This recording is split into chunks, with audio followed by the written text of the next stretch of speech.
हर खबर पर होगी आपकी पकड़। डाउनलोड कीजिए एबीपी लाइव ऐप।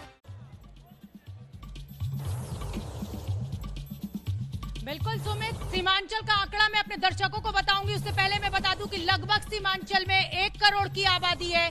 24 सीटों का आंकड़ा हम यहां से आपको दिखाएंगे। 4 जिले, और ये देखिए, ये हम इस समय खड़े हुए हैं गोलघर। पटना की आन बान शान आपके सामने है, और ये वही गोलघर है जब 1770 में अकाल पड़ा था तो सबसे बड़ा अन्न भंडारण यहाँ पे किया गया था। और इसी गोल घर से हम आपको सीमांचल का आंकड़ा समझाएंगे। मुस्लिम बाहुल्य ये इलाका है, 4 जिलों की यहाँ पर हम आपको बताएंगे आंकड़ा। तो ये देखिए, आंकड़ा खुल गया है। नीतीश कुमार 8 से 12 सीटों पर, लालू यादव ने यहाँ पर बढ़त ली है 12 से 15 सीटों पर।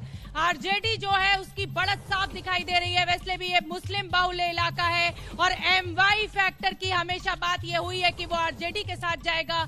चिराग पासवान कुछ भी चमत्कार करते हुए वोट परसेंटेज में भी नहीं दिखाई दे रहे हैं और सीटों में भी नहीं। 0 से 1 सीट अन्य के खाते में 0, यानी अगर कुल मिलाकर सीमांचल की तस्वीर की बात की जाए तो 12 से 15 सीटों के साथ आरजेडी गठबंधन बढ़त बनाए हुआ है। और अब मैं अपनी सहयोगी रोमाना इसार खान का रुख कर लेती हूँ। रोमाना, मायने समझाइए, मुस्लिम बाहुल्य इलाका और आरजेडी की बढ़त। बिल्कुल, 243 विधानसभा सीटों वाला बिहार विधानसभा, और बिहार को जिस तरीके से हमने 5 रीजन्स में बांटा है, शुरुआत हमने सबसे छोटे रीजन से की है जो सीमांचल रीजन है, और उसके एग्जिट पोल के आंकड़े क्या कह रहे हैं? एनडीए यूपीए में कांटे की टक्कर, ये सबसे बड़ी बात निकल कर आ रही है सीमांचल रीजन से। सीमांचल रीजन में एनडीए जो है वो यूपीए से पीछे हो गई है। सीमांचल में महागठबंधन लीड लेता हुआ नजर आ रहा है। एलजेपी, पप्पू यादव, ओवैसी, ये फैक्टर्स कहा जा रहा था प्ले अप कर सकते हैं सीमांचल में, लेकिन ऐसा कुछ हुआ नहीं है। सीधे रुख करते हैं, प्रमुख संपादक हिंदुस्तान के शशि शेखर जी हमारे साथ मौजूद हैं। शशि शेखर जी, वोटर ने मन बनाया, यहां सीधी लड़ाई मानी इस बिहार विधानसभा चुनाव को तेजस्वी और नीतीश के बीच, यही बता रहा है सीमांचल का एग्जिट पोल। रोमाना, हमेशा की तरह मैं एक डिस्क्लेमर से ही बात दोबारा शुरू करूंगा कि हमें 10 तारीख तक फाइनल नतीजों का इंतजार करना होगा, लेकिन ये एग्जिट पोल मुझे सत्य के काफी करीब नजर आता है।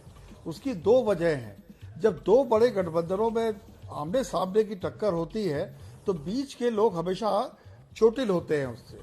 तो ये जो तीसरा मोर्चा बना था, इसका कोई भविष्य हम लोगों को पहले से नहीं दिख रहा था। 10 तारीख को इस पर मोहर लग जाएगी कि वो कितना कर पाए, कितना नहीं कर पाए।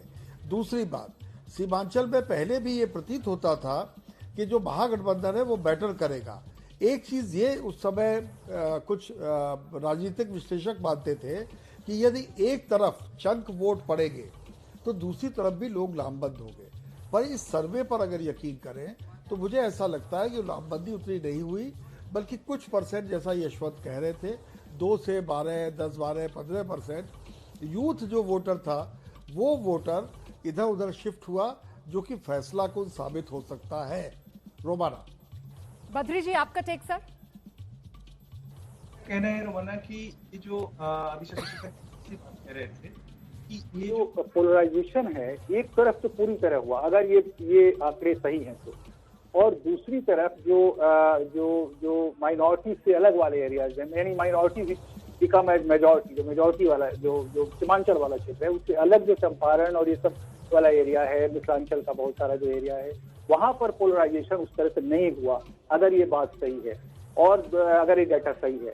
दूसरा ये है कि ये जो तेजस्वी ने जो बेरोजगारी का इशू उठाया, वो मुस्लिम समुदाय में भी एक बड़ा इशू है, जो प्राय धर्म के और आइडेंटिटी मोबिलाइजेशन के उसमें छुप के रह जाता है।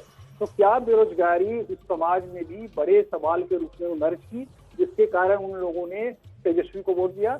ये भी विचार करने की बात है। और एआई में एमआई का जिस तरह से अगर प्रभाव नहीं हुआ तो ये साबित करता है कि आइडेंटिटी पॉलिटिक्स से ज्यादा इकोनॉमिक इश्यूज, बेरोजगारी का इश्यूज उस क्षेत्र में ज्यादा काम बड़ी बात कह रहे हैं सर, आप बड़ी बात कर रहे हैं। हम सीधे लेकर चलते हैं दर्शकों को पटना स्टूडियो सुमित के पास। सुमित, सीमांचल में एनडीए से आगे महागठबंधन।